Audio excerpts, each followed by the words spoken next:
Consul General Aidan Cronin, please. Yep, here already. You know, Cleveland has hosted many important international guests over the last few years. The Consul General of the People's Republic of China was here last year. We've had visits from the President of Serbia, Latvia, Hungary, Albania, all visited cultural gardens, in fact. Last October, we had the first ever visit of a sitting Irish Prime Minister to Cleveland. Taoiseach Enda Kenny came, spent a weekend here with Ambassador Michael Collins and Consul General Cronin. Had a great weekend, went to the Mayo Ball, the Cultural Gardens, City Hall, City Club. I think they had a blast here. Consul General Cronin has served in China, Iran, and Australia, and we're thrilled to have him in the U.S. now. He came in from Chicago to induct Jack Coyne. So, Consul.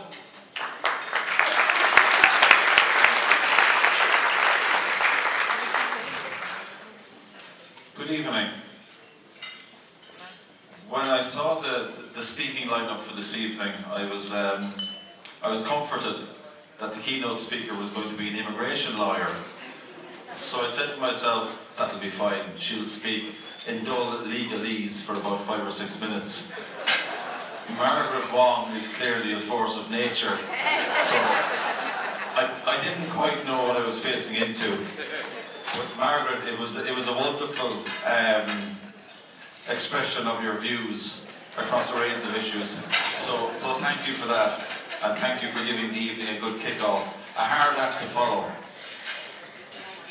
First of all, I'd like to thank and to pay tribute to all of the inductees here tonight, and indeed to all of the 100 who were nominated. I can tell from the quality at the table here at my left and at my right that it's a hard table to get a seat at. So I'm delighted to be here inducting Jack Coyne.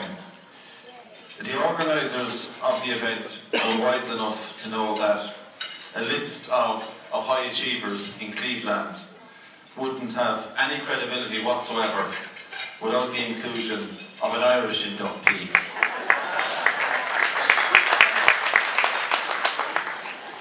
Given the strong, successful and very influential Irish community here in Cleveland, in Ohio, in Chicago, in Washington, in fact across the states. And they have chosen very wisely in nominating John, or as I think he's more commonly known, Jack Coyle, to be a recipient of the Cleveland International Hall of Fame Award. Jack Coyne has, as all of you know, been a pillar of the Irish community here in Cleveland for many decades, and even though I have to confess I only met Jack very, very recently, I was delighted to be asked to present the honour to him this evening in the presence of his wife Mary and his family, his sons and his extended family. So it's a privilege and it's a pleasure for me to be here, Jack. So thank you. In what Jack has achieved, he has done the US, Ireland, and I think more to the point, Irish America proud.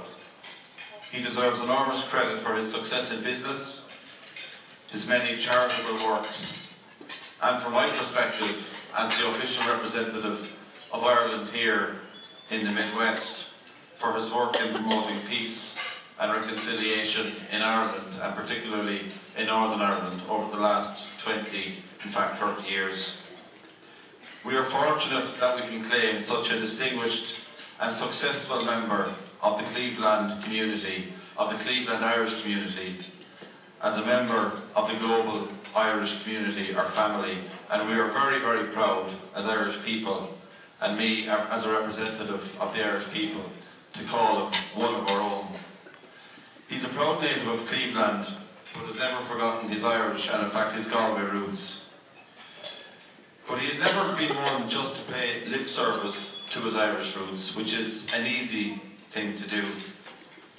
And very early on in his life, he nailed his colours very firmly to the mast by deciding to attend the University of Notre Dame,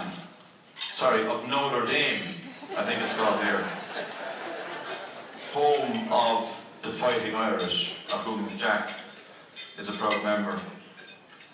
He has also demonstrated over the years his commitment to Ireland in very practical ways, including bringing together with his wife Mary school children from the two traditions on the island of Ireland through the very successful innovative Project Ireland initiative, when they brought school children from both sides of the divide in Ireland to Cleveland to mix together and to see that at the end of the day they weren't that different from each other.